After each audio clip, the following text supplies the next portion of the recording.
स्वागत है आपका अपने YouTube चैनल विनती क्लासेस में। तो चलिए दोस्त, आज की इस वीडियो में हम लोग देखने वाले हैं कक्षा 10 के कुछ महत्वपूर्ण टॉपिक, और वो है एक्सरसाइज 8.1। और ये सारे टॉपिक है, ये जो सवाल है ये आपका त्रिकोणमिति से संबंधित है। तो चलिए एक एक करके हम लोग समझते हैं त्रिकोणमिति का सोल्यूशन, हम लोग उसका सवालों का सोल्यूशन कैसे निकालते हैं। तो यहाँ देखिए, यहाँ पर दिया हुआ है कि यदि साइन ए इजकल टू 3/4 तो कॉस ए और टेन ए का मान परिकलित कीजिए। तो दोस्तों हम लोग जानते हैं हमारे त्रिकोणमिति अनुपात कितने होते हैं, 6 होते हैं। 6 में sine cos tan sec cosec cot ये सारे सब होते हैं। तो इसमें हम लोग जानते क्या है कि साइन ए का मान यहाँ पर दिया हुआ, जैसे 3/4 आपका दिया हुआ है। तो 3/4 दिया हुआ मतलब क्या है, साइन थीटा इक्वल क्या होता है, लंब बटे कर्ण होता है, यानी P बटे H का मान दिया हुआ है। तो यहाँ पर हम लोग इसके अनुसार निकाल सकते हैं, आधार का मान निकाल सकते हैं, यानी B इक्वल टू क्या हो जाएगा, रूट ओवर हम लोग लिख सकते हैं क्या हो जाएगा, h² माइनस E² होता है। ठीक है दोस्त, TC इक्वल टू हम लोग क्या लिख सकते हैं, h² कितना होगा यहाँ पर 4 का स्क्वायर माइनस क्या हो जाएगा, ये 3 का स्क्वायर हो जाएगा। TC इक्वल टू हम लोग लिख सकते हैं यहाँ पर 16 माइनस 9, TC इक्वल टू कितना हो जाएगा आपका √7 हो जाएगा। ठीक है दोस्त, तो यहाँ पर क्या निकालने बोला है, cos A का मान निकालना है।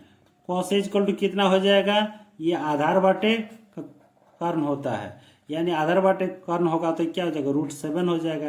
और कर्ण का वैल्यू क्या है आपका h, यानी क्या है आपका 4 हो जाएगा। ठीक है, सिमिलरली हम लिख सकते हैं tan A इक्वल टू क्या हो जाएगा, ये E बटे होता है B, यानी लंब बटे आधार होता है। तो यहाँ पर P का वैल्यू क्या है 3 है और B का वैल्यू क्या है √7 है। तो इस तरह से दोनों मान मैंने निकाल दिए। ये क्वेश्चन नंबर 3 का आंसर यही हो गया। ठीक है दोस्त, चलिए आगे देखता हूँ क्वेश्चन नंबर 4। क्वेश्चन नंबर 4 क्या कर रहा है, यदि 15 cot A इक्वल टू 8 हो तो साइन ए और सेक ए का मान ज्ञात कीजिए। 15 cot है, चलिए इसका भी सॉल्यूशन हम लोग निकालते हैं। तो यहाँ पर देखिए 15 cot A इक्वल टू 8 है। तो इसके अनुसार इम्प्लाई दैट हम लिख सकते हैं cot A इक्वल टू क्या लिख सकते हैं, 8/15 लिख सकते हैं। ठीक है, और cot थीटा इक्वल टू होता क्या है आपका cot मतलब होता है आपका P/P, यानी आधार बटे लंब होता है। तो ये इसके अनुसार हम लोग क्या निकालना है, H का वैल्यू निकालेंगे। तो H इक्वल टू क्या होगा, √E² जोड़ B², यानी लंब स्क्वायर जोड़ आधार स्क्वायर होता है। इसी इक्वल टू हम लोग लिख सकते हैं √ लंब क्या है आपका 15 है, तो 15 का स्क्वायर हो जाएगा, और आधार क्या है 8 है, तो 8 का स्क्वायर हो जाएगा। तो क्या हो जाएगा √15 क्या हो जाएगा 225, और 8 क्या होगा आपका 64 हो जाएगा। इसी इक्वल टू हम लोग लिख सकते हैं √ यहाँ क्या हो जाएगा 9 हो जाएगा, ये क्या हो जाएगा 8 हो जाएगा, ये क्या हो जाएगा आपका 2 हो जाएगा। ठीक है दोस्त, 289 हो गया।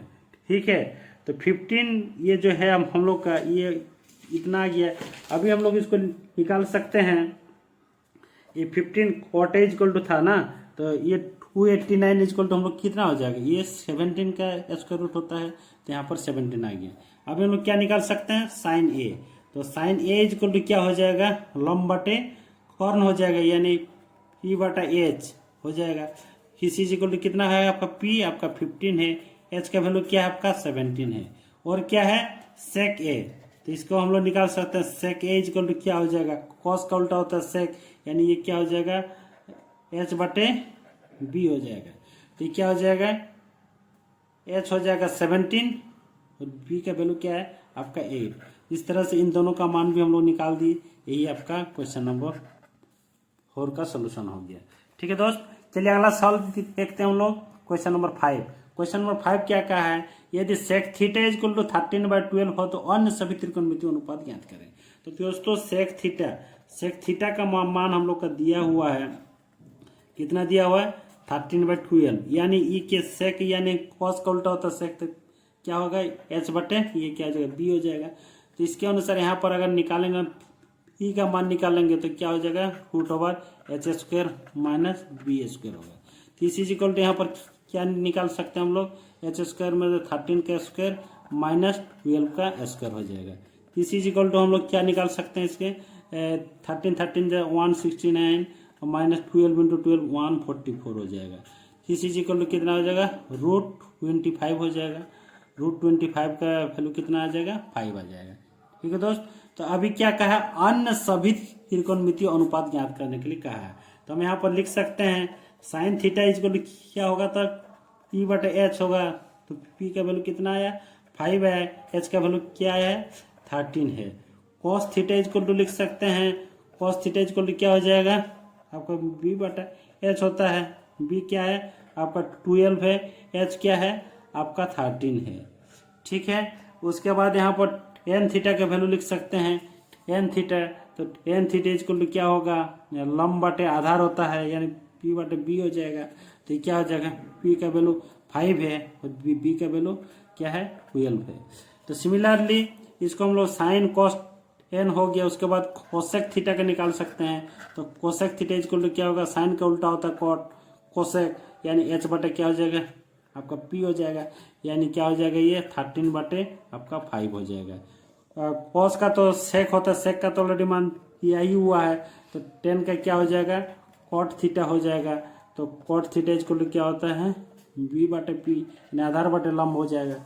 B का वैल्यू क्या है, 12 है और P का वैल्यू क्या है आपका 5 है। तो इस तरह से सारे त्रिकोणमितीय जो अन्य अनुपात होते हैं, ये इसका मान हम लोग अच्छी तरह से निकाल दिए। तो चलिए ये सारे सब यही आपका आंसर हो गया।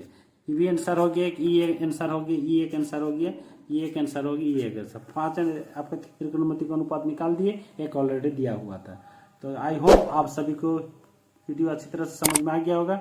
अगर वीडियो को अच्छा लगा तो जरूर वीडियो में नया चैनल में है तो सब्सक्राइब कीजिए, लाइक कीजिए और अपने दोस्तों को शेयर कीजिए। तो चलिए आज के लिए फिर रखते हैं इतना ही, फिर मिलते हैं अगले वीडियो में। तब तक के लिए धन्यवाद। Thanks for watching this video.